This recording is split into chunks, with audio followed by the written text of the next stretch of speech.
तो चलो, इसके पहले जो लेक्चर था वो लेक्चर होने के बाद तब ये लेक्चर शुरू हुआ। तो ये क्या है? ये है तुम्हारा मेकानिज्म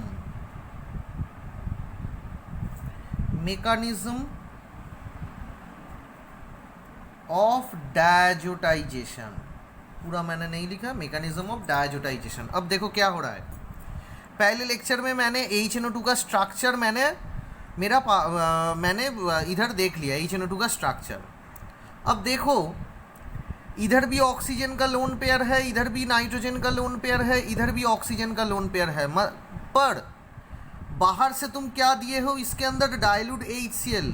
तो डाइल्यूट HCl मतलब H3O+, वो तो H+, मतलब तुमने बाहर से जो डाइल्यूट HCl मतलब H2O के प्रेजेंस में जो H+ है वो तुमने ऐड किया है, मतलब H3O+ दिया हुआ है। तो H3O+, which will furnish H+, whereas the hybridization of this nitrogen will be sp2। it means sp2 के अंदर परसेंटेज S कैरेक्टर कितना है? sp2 के अंदर तुम्हारा परसेंटेज S कैरेक्टर है 33%।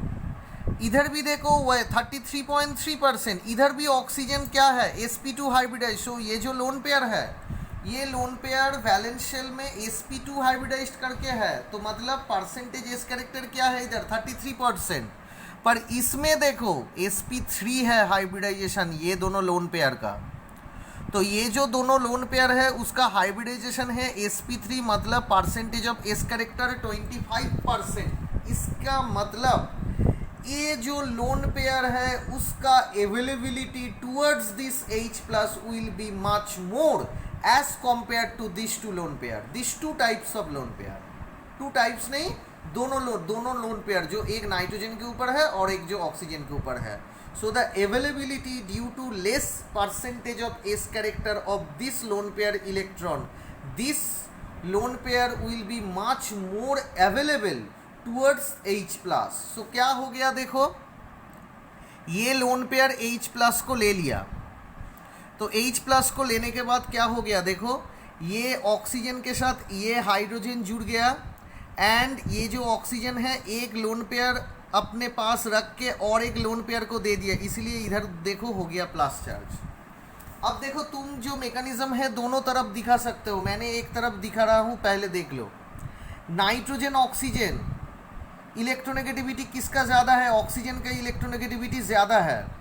तो ऑक्सीजन पाउलिंग स्केल में 3.5 है और ये 3 है, मतलब इसका इलेक्ट्रोनेगेटिविटी ज़्यादा है। ठीक है।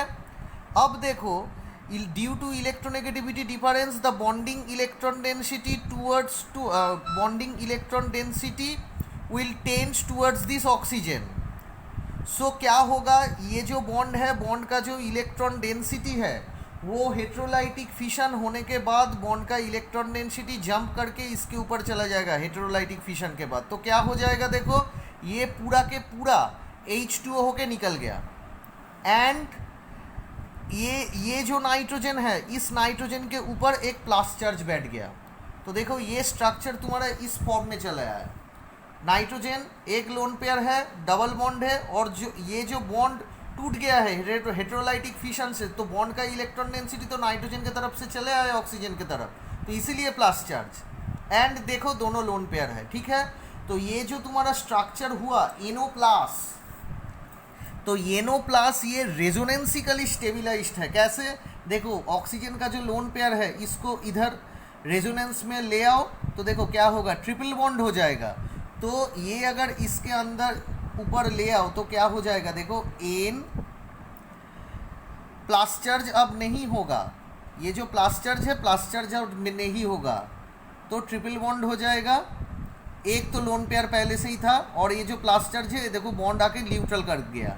अब देखो, ऑक्सीजन का एक लोन पेयर है, और एक लोन पेयर क्या हुआ? और एक लोन पेयर दे दिया है, इसलिए ऑक्सीजन के ऊपर अब प्लस चार्ज हो जाएगा। मतलब क्या हो गया? मतलब देखो, ये जो NO है, ये NO रेजोनेंसिकली हाइब्रिडाइज्ड है। ये जो NO है, NO अब रेजोनेंसिकली हाइब्रिडाइज्ड है। तो अब क्या करोगे? एनिलीन को ले आओ, एनिलीन के ऊपर क्या है? लोन पेयर, नाइट्रोजन के ऊपर लोन पेयर। अब नाइट्रोजन ऑक्सीजन किसका इलेक्ट्रोनेगेटिविटी ज़्यादा है? ऑक्सीजन में ज़्यादा है, and oxygen is more electronegative. So more electronegative चीज़ के ऊपर प्लस चार्ज होके बैठा हुआ है, तो वो तो एक अनस्टेबल स्ट्रक्चर हुआ ना, इसीलिए बॉन्ड का इलेक्ट्रॉन डेंसिटी इसके तरफ चले आने का चांस बहुत ज़्यादा है। इसीलिए due to electronegativity difference less electronegative will be nitrogen, so it will acts as an electrophilic centre. So ये जो लोन पेयर है, लोन पेयर को देके ये इलेक्ट्रोफिलिक सेंटर को अटैक किया, एंड ये जो दोनों पाई लिंकेज है, तो पाई बॉन्ड का एक पाई बॉन्ड हेट्रोलाइटिक फिशन होके दोनों इलेक्ट्रॉन को लेके इसके ऊपर जाके न्यूट्रल हो गया। तो तुम्हारा स्ट्रक्चर देखो क्या आ गया, बेंजीन, ऊपर देखो नाइट्रोजन, क्या हो रहा है देखो, ये कार्बन के ऊपर जो नाइट्रोजन है, लोन पेयर अब नहीं है क्योंकि लोन पेयर डोनेट कर चुका है, इसीलिए प्लस चार्ज। नाइट्रोजन के साथ जुड़ा हुआ कितना हाइड्रोजन है? दोनों के दोनों हाइड्रोजन है। अब इस नाइट्रोजन के साथ क्या जुड़ गया? ये नाइट्रोजन जुड़ गया।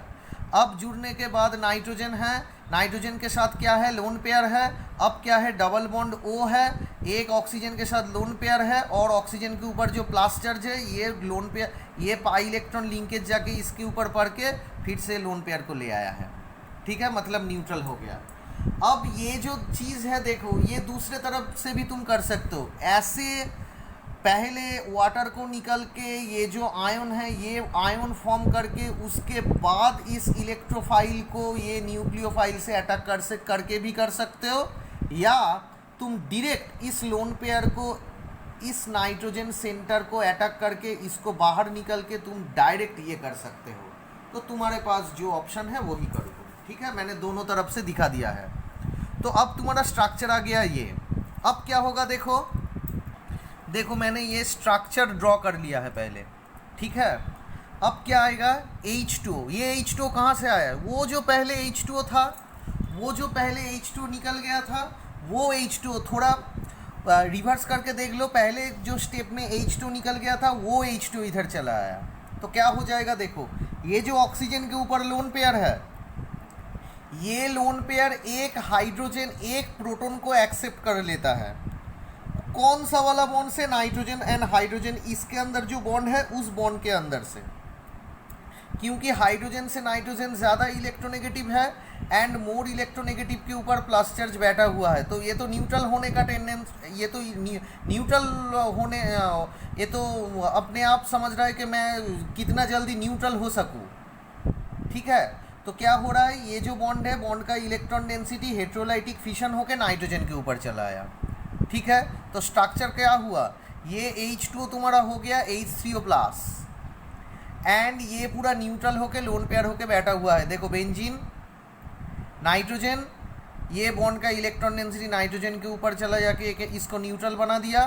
देन एक बॉन्ड से हाइड्रोजन लिखो और एक बॉन्ड दे दो नाइट्रोजन लोन पेयर, इधर ऑक्सीजन, इधर भी दोनों लोन पेयर। अब देखो क्या हो रहा है, यहाँ से जो H2O H3O+ होके निकल गया वो इधर चला आया।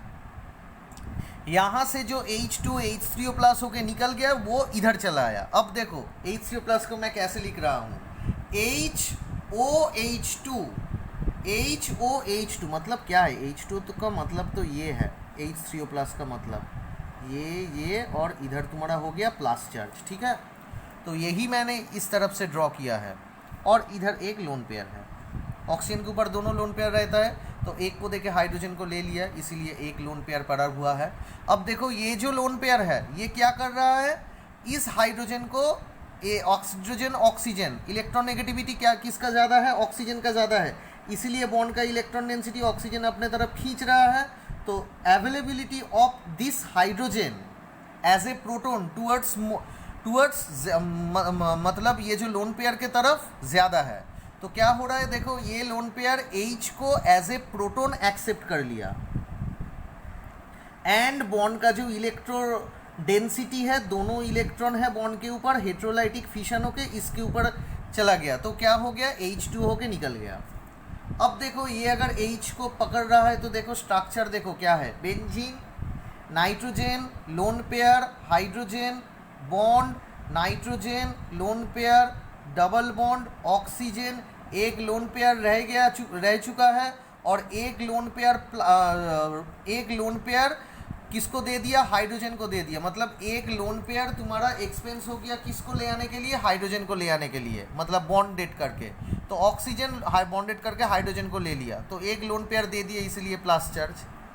अब देखो रेजोनेंस हो रहा है, कैसे, ये जो स्ट्रक्चर है ये रेजोनेंसिकली स्टेबिलाइज्ड है, कैसे, देखो ये लोन पेयर इस बॉन्ड के ऊपर चला गया, ये बॉन्ड इस बॉन्ड के ऊपर चला गया, रेजोनेंस क्यों है, रेजोनेंस भी एक ये जो और इलेक्ट्रोनेगेटिविटी डिफरेंस है, so due to electronegativity difference oxygen अपने तरफ इलेक्ट्रॉन खींच रहा है, तो इसलिए क्या होगा, ये एक रेजोनेंस फेवर्ड होगा, तो रेजोनेंस हो गया, देखो, तो ये अगर रेजोनेंस हो गया तो इस नाइट्रोजन अब क्या हो जाएगा, प्लस चार्ज हो जाएगा, लोन पेयर तो दे दिया ना, तो इस बॉन्ड के ऊपर अब डबल बॉन्ड आ जाएगा, ये लोन पेयर जैसे था वैसे ही रहेगा, और ये जो दोनों हाथ है, एक हाथ हेट्रोलाइटिक फिशन होके दोनों के दोनों इलेक्ट्रॉन इसके ऊपर चला के ये जो प्लस चार्ज है उसको न्यूट्रल कर रहा है, तो देखो ये हो गया तुम्हारा स्ट्रक्चर।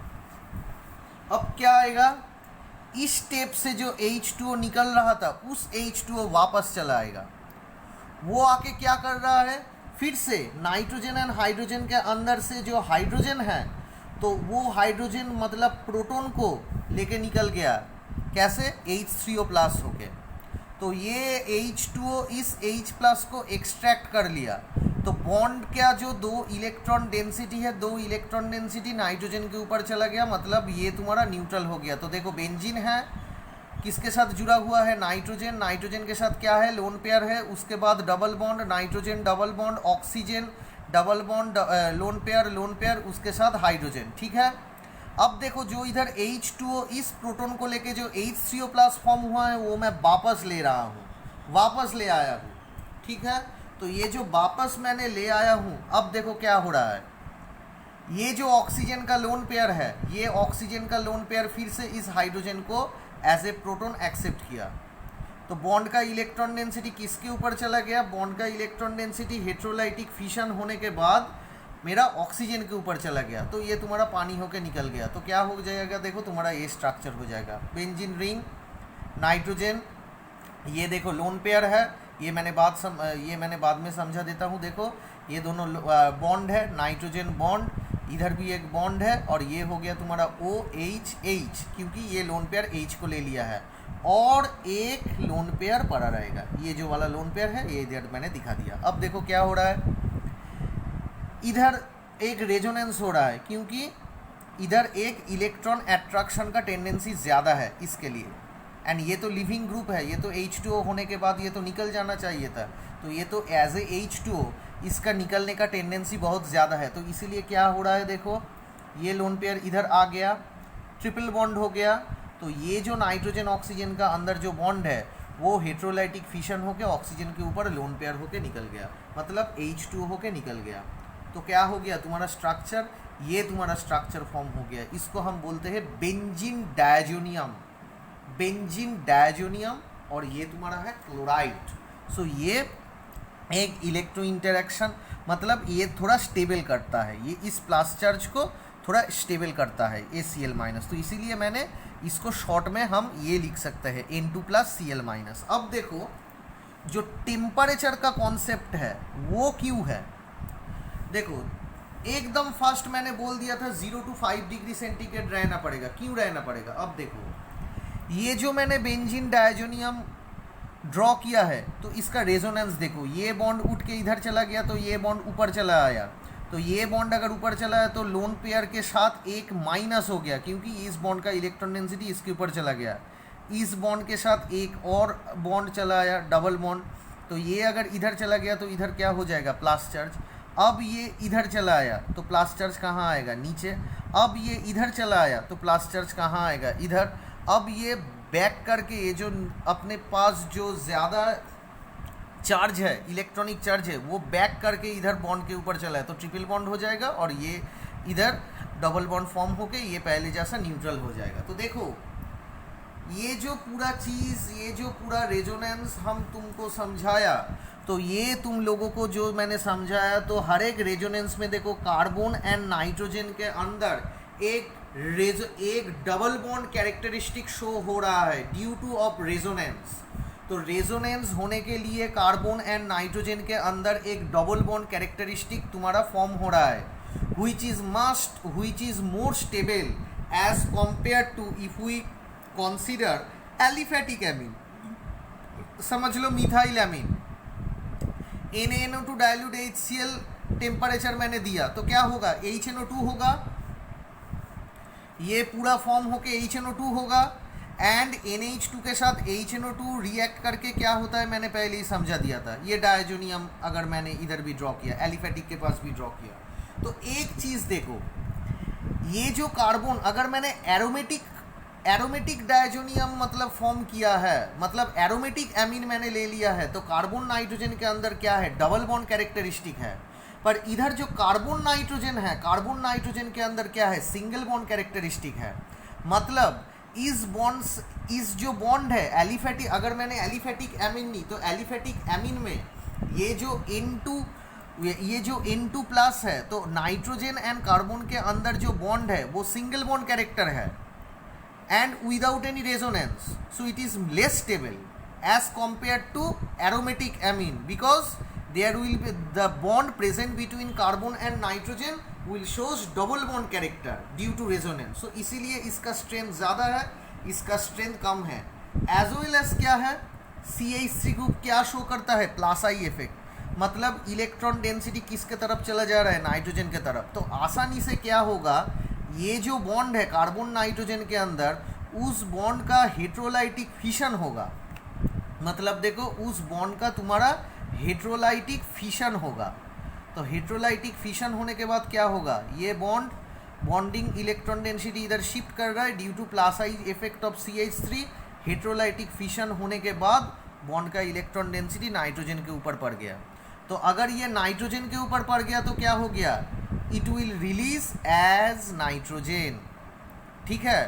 बट इसका निकलने का चांस थोड़ा कम है क्योंकि रेजोनेंस पावर है एज वेल एज कोई इंडक्टिव इफेक्ट नहीं है, तब भी ये निकल जाने का चांस है। कैसे, ये तब भी मेरा निकल जाने का चांस है, इसका निकल जाने का चांस है। कैसे, इस बॉन्ड का हेट्रोलाइटिक फिशन होके ये इसके ऊपर चला जाने के बाद N2 होके निकल गया, ठीक है। उसके बाद बहुत सारा रिएक्शन आएगा इसके ऊपर। तो पहले देखो, ये जो बॉन्ड है, इस बॉन्ड को स्टेबल रहने के लिए थर्मल एनर्जी कम करना पड़ेगा, मतलब इस बॉन्ड का थर्मल एनर्जी कम होना चाहिए। क्यों, एंड ये तभी पॉसिबल है अगर तुम टेम्परेचर को 0 to 5 डिग्री सेंटीग्रेड रखो तभी, क्योंकि इस लो टेम्परेचर में एंड आइस कोल्ड टेम्परेचर में तभी ये जो कार्बन एंड नाइट्रोजन के अंदर जो बॉन्ड है उसका एनर्जी बहुत कम होगा, थर्मल एनर्जी बहुत कम होगा। एंड अगर थर्मल एनर्जी कम होगा बॉन्ड का तो क्या होगा, इस बॉन्ड का जो इलेक्ट्रॉन डेंसिटी है वो ज़्यादा ऑसिलेट, बॉन्डेड इलेक्ट्रॉन डेंसिटी ज़्यादा ऑसिलेट नहीं करेगा। तो अगर ज़्यादा ऑसिलेट नहीं करेगा तो क्या होगा, एक नाइट्रोजन के तरफ चले जाने का चांस ड्यू टू इलेक्ट्रोनेगेटिविटी कम हो जाएगा, क्योंकि बॉन्डेड इलेक्ट्रॉन तो ऑसिलेट ज़्यादा नहीं कर रहा है, फ्रीज होके पड़ा हुआ है। इसीलिए मुझे टेम्परेचर इस टेम्परेचर में रखना पड़ेगा। पर अगर मैंने टेम्परेचर को इंक्रीज किया तो क्या होगा, the bond electron density extract energy from the outside to gain its thermal energy. So with increase of its thermal energy there will be a tendency to break the linkage between carbon and nitrogen heterolytically, as well as the bonded electron density tends to shift over this nitrogen. As a result, the diazonium salt will be much more unstable one. Okay, तो इसीलिए मेरा temperature इधर कम होना चाहिए। Temperature अगर बढ़ गया तो बॉन्डेड इलेक्ट्रॉन डेंसिटी बाहर से थर्मल एनर्जी को एब्जॉर्ब करके ऑसिलेशन ज़्यादा होगा, एंड ऑसिलेशन ज़्यादा होने के लिए बॉन्डेड इलेक्ट्रॉन डेंसिटी हेट्रोलाइटिकली फिशन होके इलेक्ट्रॉन डेंसिटी नाइट्रोजन के ऊपर चला जाके एकदम नाइट्रोजन मॉलिक्यूल होके सिस्टम से निकल जाएगा। ओके, तो ये तुम्हारा हो गया बेंजीन डायजोनियम क्लोराइड। इसके बाद मैं ये डायजोनियम क्लोराइड के ऊपर जितना भी रिएक्शन होता है, एमसीक्यू होता है, वो कराऊंगा।